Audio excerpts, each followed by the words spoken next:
Olá, seja muito bem-vindo ao podcast do site Hipernotícias, aqui de Cuiabá, Mato Grosso, no coração do Brasil, centro geodésico da América do Sul e o ponto equidistante entre o Atlântico e o Pacífico. Eu sou o jornalista Kleber Lima e hoje eu tenho a honra de receber aqui em nossos estúdios a doutora Carolina Amorim, que é advogada, vou ler aqui porque é muita coisa, advogada pós-graduada em psicologia, transpessoal, consciencial, especialista em PNL sistêmica, comunicação não violenta e família consciencial e atua no ramo de relações integradas, governança familiar e orientação parental. É como se fosse um tipo de terapeuta familiar, de orientação familiar, é isso, doutora? Bem-vinda aqui conosco, grato pela sua presença. Obrigada, é uma alegria podermos falar sobre, realmente tem essa necessidade, vamos dizer, da gente mostrar que essa profissão existe. Então, quando eu digo que eu atuo como uma mentoria, uma consultoria, é justamente sobre organizar os sistemas familiares. E hoje a gente consegue ter esse tipo de apoio na evolução que todos nós buscamos como chefes aí de família, né? Pais, mães, todas as vezes que eles olham para a própria família, eles percebem que tem ali um enlace que pode ser aperfeiçoado, porque são vários eus buscando objetivos comuns. E aí, na hora que a gente olha para isso, na minha profissão de orientação parental, o trabalho da parentalidade é justamente definir o melhor fluxo. Então, a gente tem lá missão, visão e valores na empresa, e a gente tem a aplicação disso. Como que a gente faz isso na família? Então, hoje, a parentalidade, a orientação parental e a mentoria de famílias, que é onde eu atuo, é justamente esse fluxo, é criar o melhor fluxo para a família, criação de filhos, sonhos, projetos profissionais, enfim. Eu vi que a senhora tem uma especialização em psicologia. Mas, assim, até que ponto o seu trabalho não se confunde ou não concorre com o trabalho dos psicólogos? De outra forma, quando que uma família recorre a um psicólogo para fazer uma orientação e quando que recorre a uma mentoria como a da senhora? Joia. Hoje, eu digo que eu dou fluxo para o que o psicólogo enxerga. E sim, pela experiência que eu tenho, especialmente a vivência que eu tenho em relações, né, na solução de conflitos que vem de relações, e aí eu uno a minha experiência de mais de 18 anos em fóruns, então justamente o Fórum Criminal me trouxe muito dessa bagagem e uma mente muito focada na solução do conflito. Quando eu observo, eu percebo quais são as dores, sim, então eu consigo enxergar as dores emocionais, os desafios ali psicológicos, porém o meu trabalho eu mapeio a dor, te ajudo a enxergar e já vamos para a solução. E eu crio com você esse caminho de chegar lá. O psicólogo, ele vai cuidar mais tempo da sua dor especificamente, para que aquilo vá se diluindo, se transformando. E o que acontece, quando eu disse, né, eu dou fluxo para o que o psicólogo faz com muita profundidade, é que muitas vezes a gente sai de um psicólogo ou de uma sessão terapêutica buscando o que eu faço com o que eu vi. Como é que eu aplico isso que agora eu sei sobre mim? E é justamente a hora que a mentoria entra. O processo da mentoria, ele é sobre estruturas. Como eu estou hoje com o meu pacote de desafios, qual é a melhor performance? E aí é a hora que eu entro. Então, eventualmente, dos meus processos, a gente indica o psicólogo. E tem um caminho inverso também, dos psicólogos também o caminho inverso é extremamente proveitoso. Um psicólogo identificou o desafio e está ali cuidando da dor emocional, e enquanto isso, para que aquela pessoa execute mais daquilo que está sendo necessário na vida prática, ele indica uma mentoria, uma orientação parental para dar vazão, para dar dinâmica. Por isso essa palavra governança familiar. Por familiar. Isso da governança familiar. Ajuda a gerenciar soluções para aquilo. Assim, vamos imaginar aqui um tipo de conflito comum. O casal se separa e aí tem... Eu até costumo dizer o seguinte, que um casal de classe média, né, eu já ouvi isso, eu achei maravilhoso, assim, o casal de classe média, quando se separa, produz dois pobres, né? Ou mais, né? Porque tem que dividir bens, Aí vem a questão do padrão de vida que infalivelmente vai reduzir, e vem o processo da guarda dos filhos. Num caso desse, a senhora é procurada. A senhora faz essa orientação e também faz a assistência jurídica? Não. Juridicamente, eu não atuo. Ah, ok. Não atuo. Hoje, a minha experiência jurídica complementa o que eu entrego na mentoria. Por quê? Porque eu recebo casos, por exemplo, com reflexos jurídicos e eu consigo compreender. Então, eu orientei, hoje eu tive uma oportunidade o advogado me procurou, porque ele precisa apoiar aquele cliente a tomar algumas atitudes em relação a exames de corpo de delito, coisas que ele vai ter que fazer no processo, e ele percebe que emocionalmente o cliente tem um desafio para cumprir com a necessidade jurídica ali da solução. E aí o advogado me procurou, ele vai me contratar para oferecer para esse cliente um maior suporte. E aí ele conseguir sustentar, vamos dizer, né, um processo judicial. O processo judicial na área familiarista é extremamente doloroso para as partes. Né? Quando ele é litigioso, Quando né? ele é litigioso. Então, a gente tem essa possibilidade, né? Agora, juridicamente, não sou eu que atuo. A senhora, então, não atua juridicamente? Não okay. atuo. Então, também não concorre com os advogados? De forma alguma. Hoje, eu apoio e, inclusive, acontece, por exemplo, de advogados conversar comigo sobre a melhor forma de falar com o cliente, principalmente quando envolve crianças e jovens, porque eu tenho muita familiaridade com a linguagem desse público. Então, como é que eu faço? Preciso ouvir o jovem e entender, e eu preciso orientar ele para uma audiência X. Então, ele conta com essa escuta especializada através do que eu desenvolvo. Então, hoje, a governança emocional, a orientação emocional, ela é possível no âmbito do direito por uma parceria, vamos dizer. Inclusive, a parentalidade é um processo estruturante para o direito das famílias, e ela vem sendo já discutida no IBDFAM, na própria OAB. O que é IBDFAM? Instituto Brasileiro de Direito de Família. Ah, ok. Então, hoje a gente tem, sim, no judiciário, esse braço, aqui no Mato Grosso, isso é inicial ainda, mas a gente tem esse braço demonstrando a importância de uma administração emocional dos conflitos. E aí é a hora que a parentalidade entra. Parentalidade é muito sobre, o tempo todo o que me vem é a estrutura, né? Vamos criar uma melhor estrutura, a gente entende as dores, a gente enxerga as dores e os desafios de cada um. Só que ao mesmo tempo somos adultos e maduros e temos soluções importantes para tomar. E aí é a hora que a parentalidade, né, a dinâmica familiar, entra como pauta e objetivo dos processos. Então o processo de mentoria, ele cria estrutura para lidarmos com as nossas dores emocionais. Enquanto pessoas que querem adotar uma postura de solução. Eu li, a doutora Carolina escreve artigos aqui no Hipernotícias, você que ainda não viu, é só acessar o www.hnt.com.br e dar uma busca lá, Carolina Amorim, que você vai encontrar. Eu li os 2 derradeiros artigos que a senhora enviou. A senhora fala muito nessa palavra de maturidade emocional para os pais, né?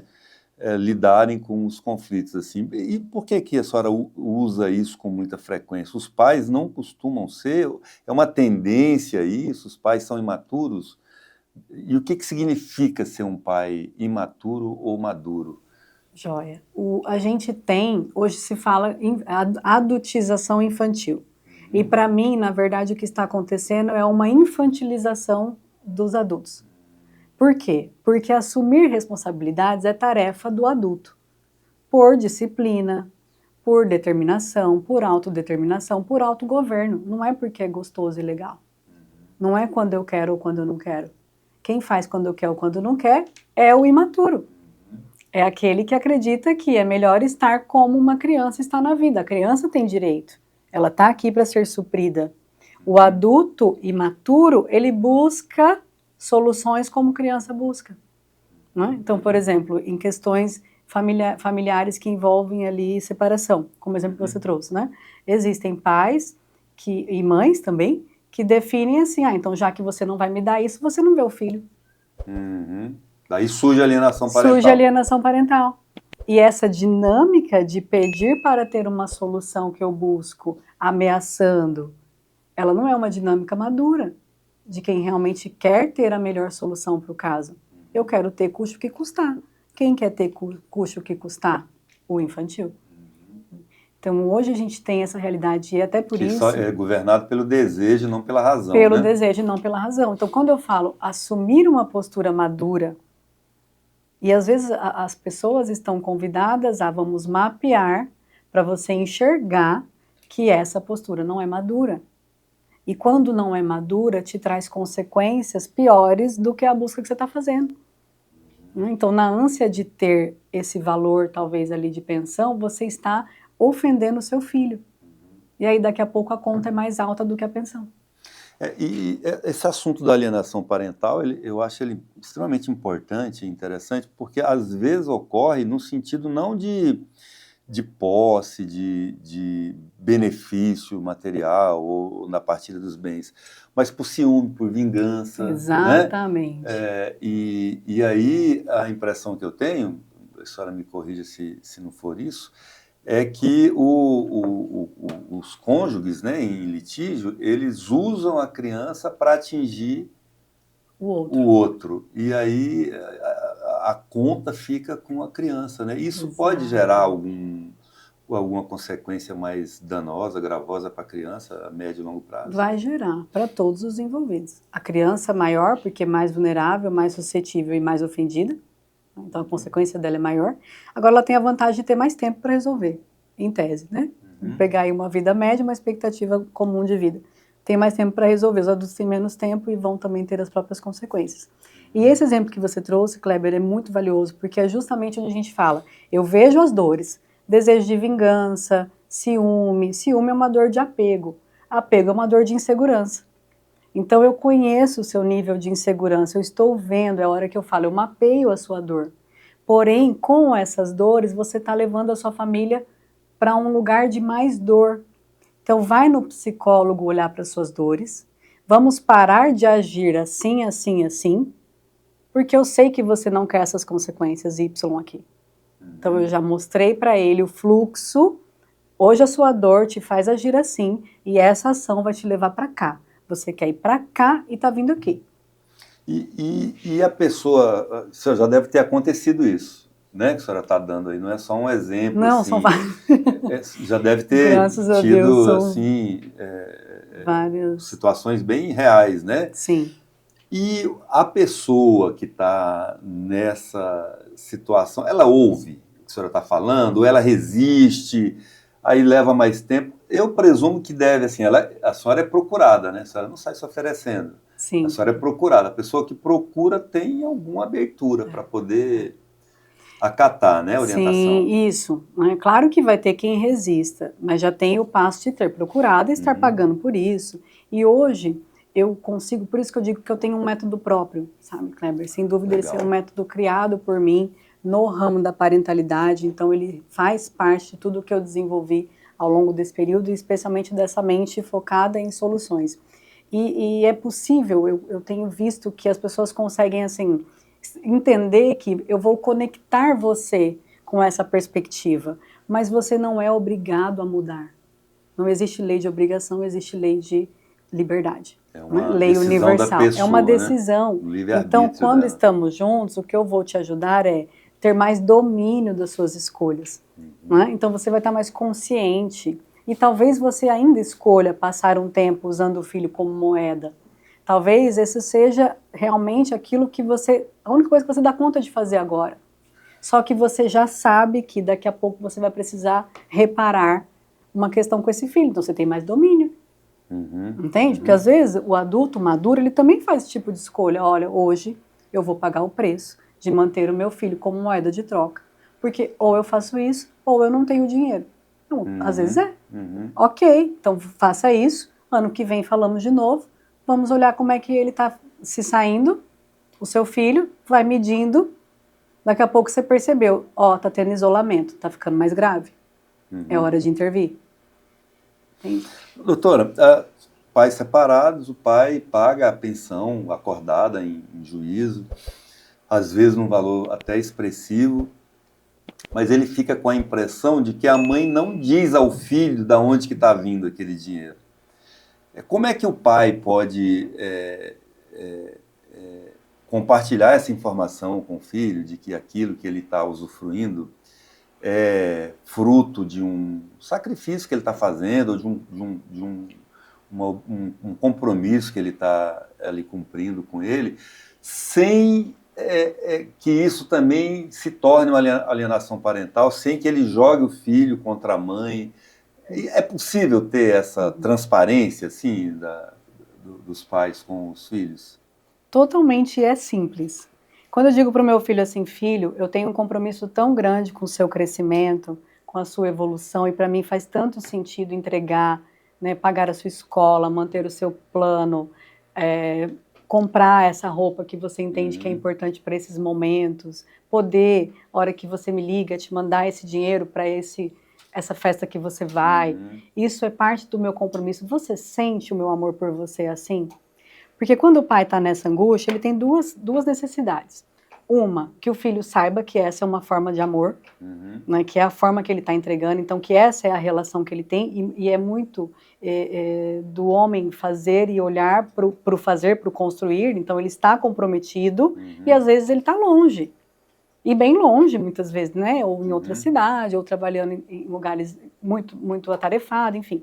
Então, ele quer saber que o filho percebe a presença dele, né? E ou aí já seria um pouco mais desequilibrado. Se ele quer que o filho valide, valorize e retribua, aqui é desequilíbrio, tá? Aqui é equilíbrio. Então, quando eu quero fazer isso para que o meu filho reconheça o valor que ele tem para mim, perfeito, eu não estou alienando. Tá, mas aí vamos dizer, a minha intenção é a mais positiva possível, mas eu usei palavras inadequadas, do tipo, a sua mãe não consegue fazer a mesma coisa, né? Eu atendi um caso recente que, o que aconteceu? O pai, ele começou a contar para a filha o quanto que a vida que a mãe levou na cidade que elas estavam foi um desafio. E aí a filha, já com 20 e poucos anos, ela começou a pensar, meu Deus, o que minha mãe fez comigo? Me deixou aqui, olha o desafio que eu enfrento, meu pai já me falava, entende? Ele fez na melhor das intenções, mas na hora de medir, né, ficou algo do tipo, sua mãe está fazendo uma coisa ruim para você, entende? Então às vezes a intenção é a melhor possível, porém a direção, por comunicação, a gente não aprendeu a ser mais assertivo, né? Pode caminhar por um caminho equivocado. O que não impede eventualmente eu falei, olha, não é a mesma coisa que a sua mãe faz, o que não quer dizer, meu filho, que a sua mãe seja melhor ou pior, entende? Então, qual é a principal busca? Sempre buscar a comunicação que não duela. E toda vez que eu falo de pessoa, existe uma tendência de virar um duelo, né? Então, assim, quero falar de mim, do meu amor, da minha presença. Por que eu vou usar o nome de outra pessoa? Não preciso. Ah, mas eu não sei. Busca partindo desse princípio. Eu quero que meu filho saiba do quanto eu me comprometo com ele, da minha forma, no meu contexto, das minhas possibilidades. E aí eu fico nesse princípio para trazer a melhor comunicação. Aí eu Entendi. não duelo e não... Pelo que a senhora descreveu, a gente pode entender que existem dois tipos de alienação parental. A intencional e a involuntária, inconsciente também ou não? Sim.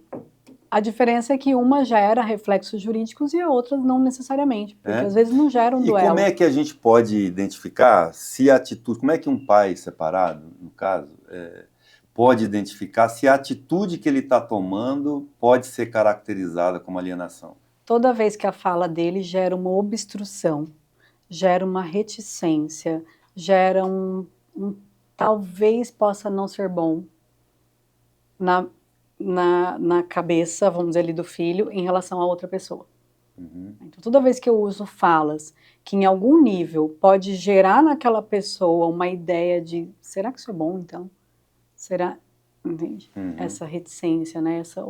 Talvez eu precise ter um receio, eu posso estar me enveredando para um caminho de alienar. Porque o que é o alienar? É enviesar, é criar uma história única, é querer trazer só aquilo, só isso é bom para você.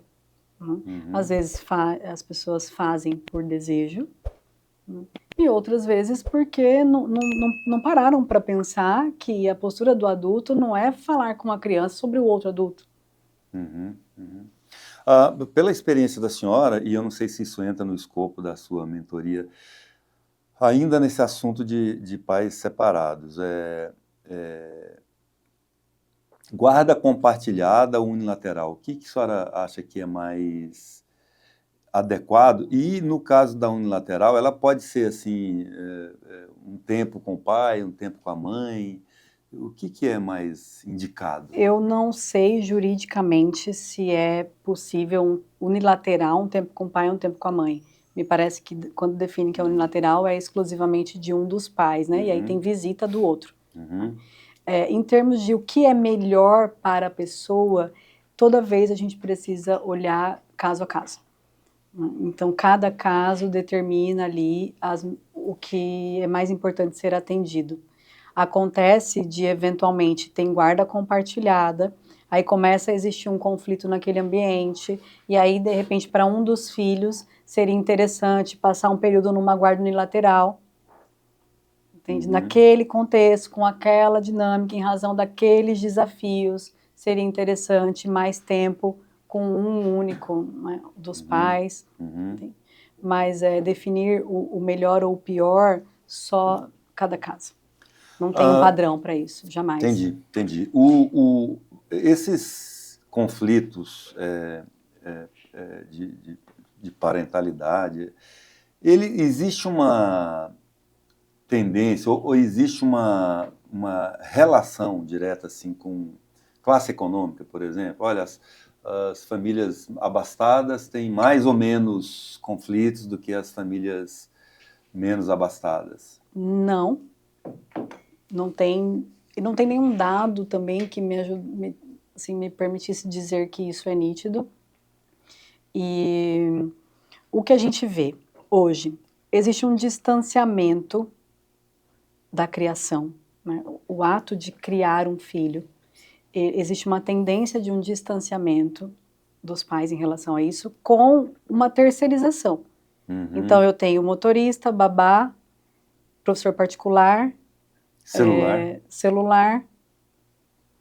E aí, se a gente começar a falar do que se tem e que substitui presença, eu estou falando de poder aquisitivo. Então a gente pode criar aí um viés. Me lembrou aqui uma história pessoal, a gente tem uma pessoa aqui muito querida para nós, que é venezuelana. E é incrível o poder que ela tem de ser uma comunidade. Tudo que até hoje ela precisou, ela de fato fez.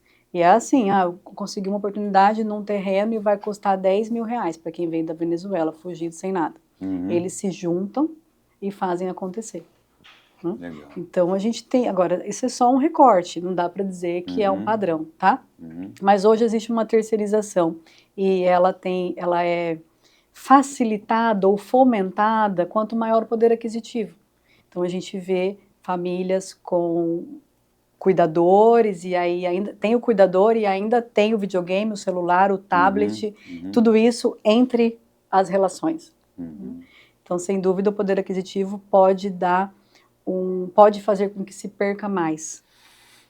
Porque, assim, a gente tem alguns dados, no caso de violência doméstica, por exemplo. Não sei se esse dado atualmente é assim, mas eu me lembro de que entre as famílias ricas, de maior poder aquisitivo, eles eram mais camuflados, escondidos, porque tinha o medo de a questão patrimonial e tal, e entre as famílias mais pobres, até eu lembro, Genilton tá aqui, seu pai, né, um amigo antigo que eu tenho, nós tínhamos um programa aqui na televisão, Cidade Verde, um tempo atrás, chamado Baixa Light. Eu não sei se a senhora lembra, que era um colunismo social de gente pobre, de bairro. Rapaz, era cada nível de confusão, as pessoas não estavam nem aí, né? Era muito barraco mesmo. E nas famílias ricas é a coisa assim mais velada, né? A pergunta foi nesse sentido, se também tem mais camuflagem, mais omissão. Isso sim.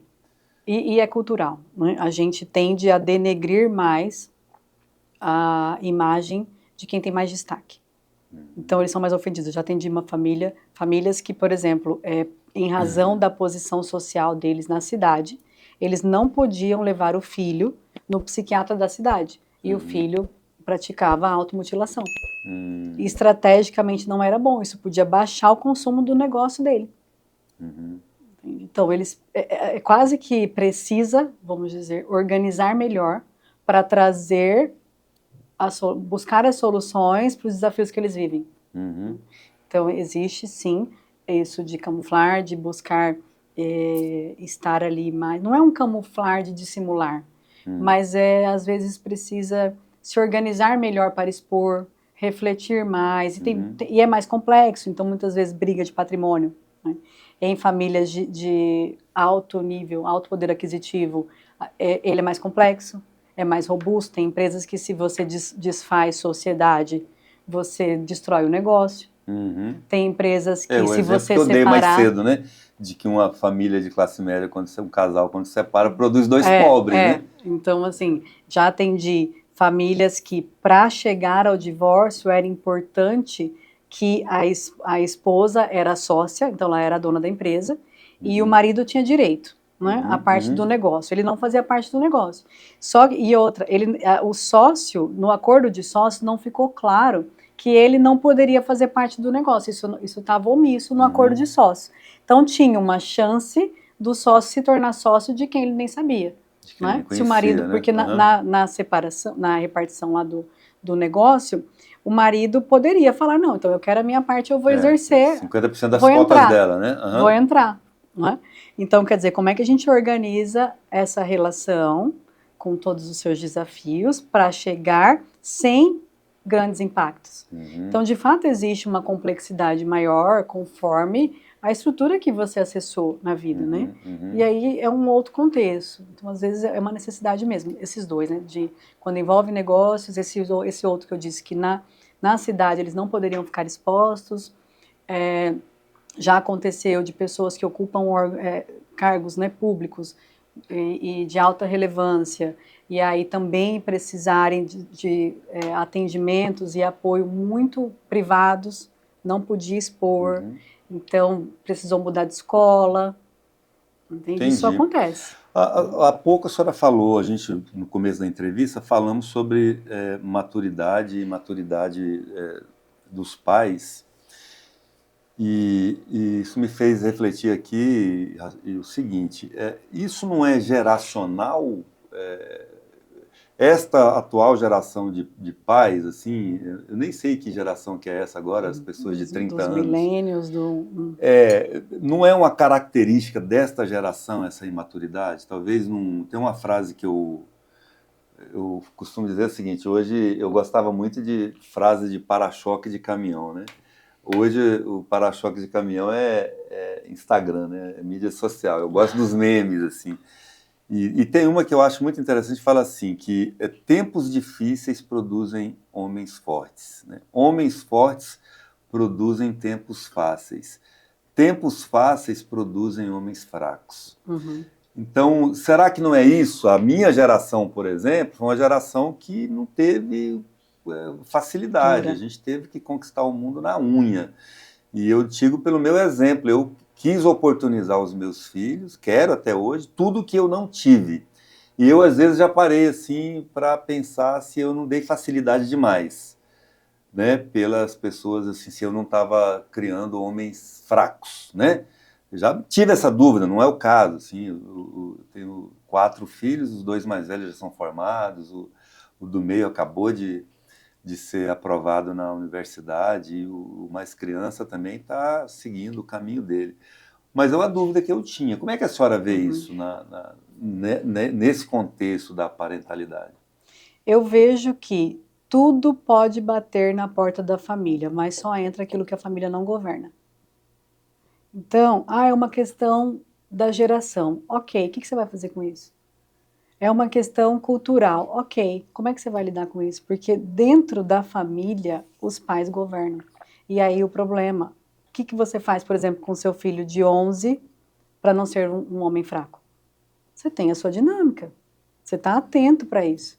Se a geração do de 24 veio fraca porque facilitou, a internet facilitou, a vida deles é um clique, né? Quer comer, pede, 20 minutos. Quero dinheiro, pai, tá aqui. Então, o contexto pode ter facilitado. E cadê o pai que filtra? Hoje não vai pedir, vai fritar um ovo pra você comer. Opa, vamos pedir sim. Você já sabe fazer? Né? Pão covo, roscovo. O que a gente vê?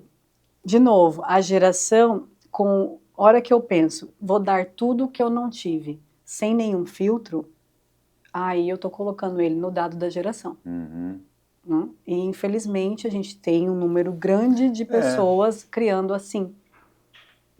A gente tem, por exemplo, sempre me volta nos jovens herdeiros, né? Que é um desafio interessante de se olhar, que é a família provida e que os conflitos provam que o dinheiro não é o que resolve. Então, eles estão lá, a gente tem pais que falam que, ó, esse aqui vai ser sucessor, esse pode tirar, pode deserdar, esse aqui vamos trabalhar nele porque ele vai ficar bom. Né? Ok. E o que faz, de fato, para isso acontecer? Não faz. Cria uma expectativa, um mapa ali do cenário futuro para cada filho, olha o que já está ali mais enfraquecido e fala, ó, esse aqui, só segura ele aí para não virar uma vergonha para a família. É mesmo? É. E quem que faz esse mapeamento? Eu. É mesmo? Eita! As pessoas que virão a partir de tudo que a gente compartilha, porque para mim, tudo que eu faço aqui, que eu compartilho, é uma tão questão cruel de isso, ideal. Sim, isso aí, vamos abandonar. Isso Mas acontece. É um caso Conversa perdido. com advogados que trabalham governança e compliance. Pergunta se não tem os herdeiros que se apontam. Esse aqui não pode suceder. Vai botar o negócio a perder. Vai botar o negócio a perder. Eu já atendi casos que ele já tinha um recebimento de R$180 mil para não entrar no negócio. Ele tinha já mais de 30 anos. Infantilizado. Por quê? Eu tenho Por visto causa alguns de uma... filmes assim. Então isso acontece na vida real. O filme vem da vida real, inclusive Matrix. Olha, é verdade. Então, assim, porque a dor emocional leva ao desarranjo. Por que leva? Para que um dia alguém olhe. Entende, Kleber? Entendi. Então não é punição, é a gente que não está fazendo o nosso papel de olhar frente a frente. Mas essa pessoa, eu já entro até num outro domínio talvez, mas essa pessoa que hoje é analisada como inepta, né, vamos dizer assim, para gerenciar um negócio, ela não pode ser recuperada, trabalhada para desenvolver essa potencialidade? Sem dúvida, pode. E tem muitos caminhos para isso. Não é? Agora, aí que tá. Precisamos lembrar do nosso governo. O que estamos fazendo com os frutos? E aí eu digo estamos porque eu também sou mãe e tenho a minha geração, cria filhos, né? Inclusive tem acontecido, pais 40 a mais, né? Já é uma realidade também muito, muito atual aqui, nossa. Então a gente leva mais tempo para ter filhos. Existem os que acreditam que não vai ser bom ter filhos, mas que uma hora vão identificar que sim, queremos. E o que estamos fazendo? Para onde estamos deixando ir? Que é o delegar. Delego, inclusive, a ponto de pensar, deixa que a vida resolve. E é mais comum do que a gente imagina.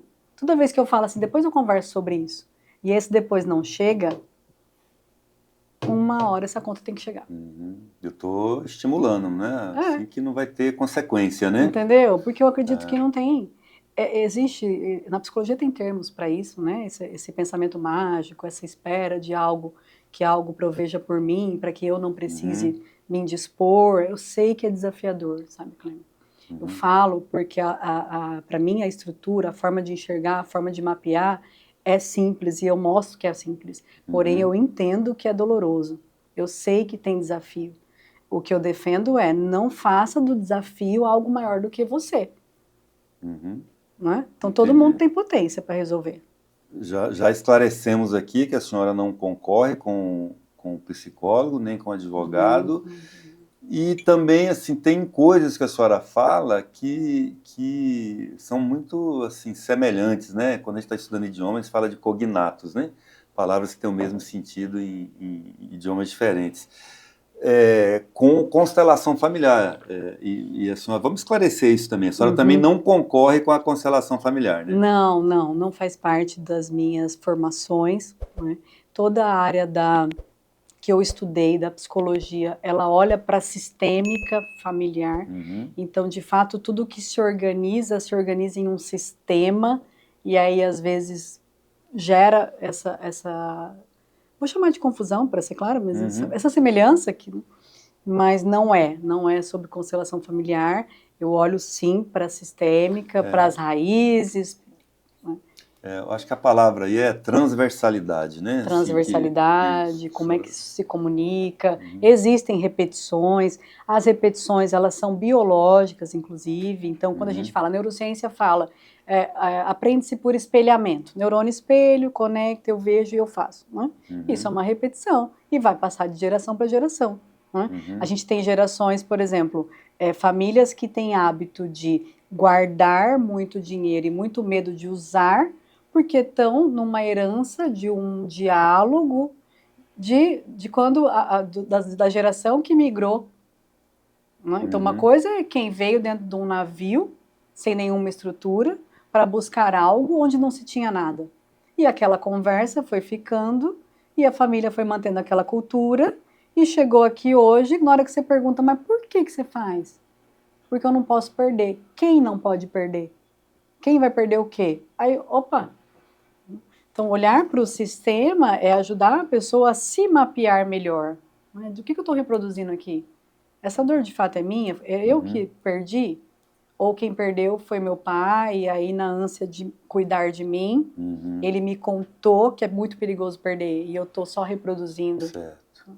Então, a sistêmica é nesse sentido, né? Mas não é sobre... A senhora me deu um dado aqui, antes da gente começar a entrevista, nessa linha das herdeiros e sucessão, né? De um número expressivo. Dos 80%, né, das empresas familiares, apenas 4% sobrevive depois da terceira geração. Então, tem o dono, fundador, que ainda está vivo, a expectativa de vida aumentou, né?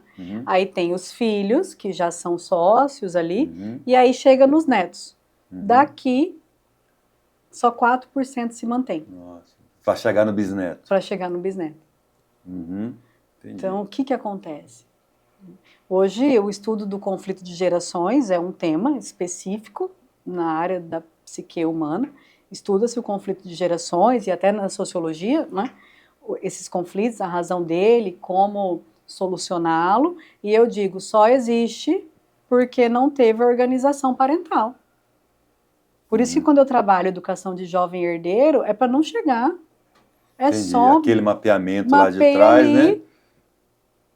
Às vezes é melhor falar, não, fique em casa que eu vou te bancar aí na mordomia. Ou de repente você tem lá um mega empreendimento. E você tem um filho com 11 anos, um excelente jogador de futebol. Não é?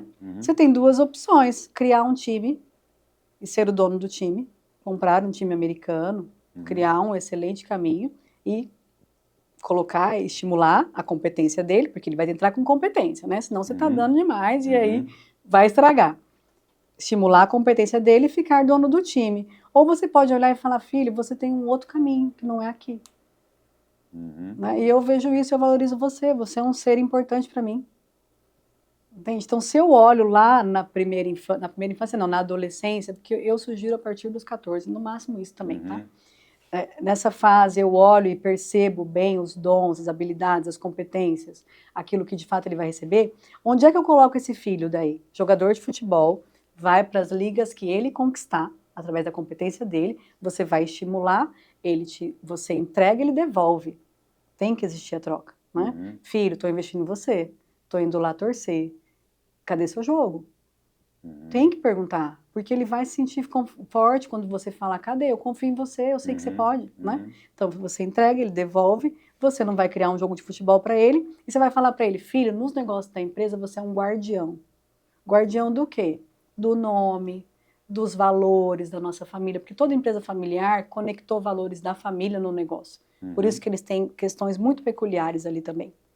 Então, ele é um guardião dos valores, né? Ele representa aquilo que o negócio demonstra. Então, claro, dependendo das escolhas que ele fizer na vida dele, às vezes desonestidade, pode escolher? Pode, somos livres. Né? Então, as escolhas que ele fizer na vida dele vão impactar. Então, ainda assim, você vai liberar ele para ser o jogador e você vai colocar ele no reflexo do negócio que ele é. Para a gente já, nós estamos caminhando para concluir, nós tivemos alguns casos, assim, envolvendo jovens e adolescentes, de forte repercussão em conflitos, né? Tivemos agora o caso da semana passada de um atropelamento de um ex-piloto, aliás, um atropelamento não, uma briga de bar, chiclete, que gerou uma agressão e o menor morreu, né? E o Pedro Turra, o caso Pedro Turra, está preso. Tivemos um outro caso também, assim, meio simultâneo em Santa Catarina, que um grupo de adolescentes mataram um cão de rua lá, assim, com requintes de crueldade, né? E também um caso do ano passado, que envolve uma coisa muito curiosa, assim, dois adolescentes, um de 15 e outro de 14 anos, né? Um de Itaperuna, no Rio de Janeiro, que assassinou os pais em conluio com a namoradinha aqui de Mato Grosso, e eles nem se conheciam pessoalmente, né? E o projeto era, e o assassinato foi porque os pais não quiseram, foi isso? Autorizar que o filho viesse aqui para Mato Grosso para encontrar a menina, e eles planejaram juntos. O que acontece que tem uma semelhança? A senhora enxerga uma semelhança nesses casos? Eu enxergo uma semelhança, a ausência dos pais na vida do filho. A ausência em que sentido? Eles não deram conta de prever. E crianças e jovens deixam rastros. Entende? O que acontece é que o rastro que eles deixam normalmente dispara na gente uma sensação de culpa, de dor. Fingir e aí é difícil. Então eu posso, meu cérebro, até pro sistema, né, neurológico aí de novo, luta e fuga. Eu vejo algo que me ofende, ou eu luto, ou eu fujo. Então existe aqui, então um ponto de convergência, vamos dizer, é o afastamento dos pais, né, nesses três casos. É interessante que a gente está falando de dois titularizados ali por homens e um por uma mulher envolvida. Então a gente também não fica ali fixo na ideia, que é um dado, é real, de que homens cometem as maiores agressões, né? Então as agressões mais drásticas, vamos dizer, ainda são cometidas por homens, mas mulheres também agridem. E o que eu vejo isso, né, de convergência, é esse afastamento. Em todos esses casos, existem recortes aí, provavelmente, de doenças psicológicas, então é uma área, né, da psicologia que não dá para eu imagino e vejo que tem, quando se diz popularmente, eu falo isso agora aqui com todo cuidado, porque psicopatia não é um estado qualquer, né? É uma doença e ela depende de uma avaliação de um profissional gabaritado para isso, mas só como uma referência, entende? Então, nesses casos, é possível e é provável que existam doenças psicológicas envolvidas, tá? A questão do piloto, que existe ali uma ideia de que ele já tinha um comportamento agressivo, que não é a primeira vez e tudo. Nesse conflito em específico, parece que ele fez um vídeo também dizendo do arrependimento dele e tal. Eu vejo muito sobre o baixo nível de condução da força, ele não foi orientado. Porque a força da exploração, a força do desafio, do testar as regras é boa. É importante que homens façam isso. Isso gera honra, isso gera autonomia, gera autoconfiança. Acontece que, se não for bem direcionada, a gente tem o que a gente está falando. Os excessos. Ele foi testar com o próprio corpo, né? Se autoafirmar. A falta de limite também, que não pode ser contrariado, né? Exatamente. Aí, no caso, a baixa frustração, não posso me frustrar. Né? Então, entra, assim, esse que a gente falou aqui, muito provido, sem nenhuma condição ou nenhuma orientação sobre o que fazer na frustração. Né? Muitos pais não querem que os filhos se frustrem. Não toleram essa ideia. Prefere exigir que, por exemplo, a escola seja diferente para que o filho tenha a educação que ele espera. Perfeito. Então, tem essa convergência aí, e aí, claro, tem os próprios recortes, né, de cada situação. Tudo bem, o papo tá bom, a gente teria ainda mais assuntos para tratar, já fica o convite para a senhora voltar aqui outras vezes. De repente, você que está acompanhando e ficou com alguma dúvida, pode mandar também as perguntas, a gente encaminha para ela poder responder, né? E como é que é como é que as pessoas que querem segui-la nas redes, qual que é o seu arroba? No meu Instagram, Carolina N. Amorim, então Carolina Nogueira Amorim. Carolina com C e N normal. Isso, assim. Normal. Carolina N. Amorim, tá lá. Lá eu compartilho, falo mais sobre isso, fico sim disponível para a gente trocar ainda mais ideias sobre esse tema. Como eu disse, é um tema caro para mim, muito especial falar. E eu agradeço, Kleber. Obrigada por me receber, por poder estar aqui, por ouvir, pela troca, trazer um pouco do seu também. Gratidão é nossa, Estou sim, disponível. uma entrevista enriquecedora, tenho certeza que o nosso público vai gostar. E eu peço a você que está conhecendo o canal agora, já segue a doutora Carolina e está conhecendo agora o canal, que possa também ter gostado, que nos prestigie aí, se inscrevendo no canal, ativando o sininho para ser notificado dos nossos novos conteúdos, além de 2 entrevistas semanais como essa que a gente faz, nós temos conteúdo todos os dias, nós temos o Minuto HNT, temos os destaques das reportagens do Hipernotícias, tudo aqui no canal do YouTube ou nas nossas redes sociais também, tá? E também possa comentar, compartilhar, interagir conosco. Exatamente. Doutora Carolina, gratidão à senhora pela presença aqui, tá? E a gente vai agendar uma próxima vinda sua aqui. Estarei aqui. Obrigada. Para vocês. E o Genilton também que está aqui. A doutora Carolina é filha do Genilton Nogueira, foi coordenador do PROCON, já sentou aqui onde a senhora está, já tive a honra de entrevistá-lo. Também falamos de um tanto de superendividamento, um tanto de coisa boa na época, tá? Também, quem sabe, o Genilton volta aqui. Soube que ele está querendo virar concorrente, que ele vai ter um podcast também. Eu tenho estado em muitos lugares que ele já esteve, é uma honra isso para mim. Tenho certeza que foram abertos muitos bons caminhos e eu espero corresponder. Uma referência, sem dúvida, uma boa referência, uma referência de amigo, de pessoa pública para mim também. Um abraço, Genilton. E a você até o nosso próximo encontro no Carnaval, quando não é não, tá? Não insista e se cuide. Se beber, não dirija, use camisinha, vamos tentar viver em paz. Exatamente. É isso?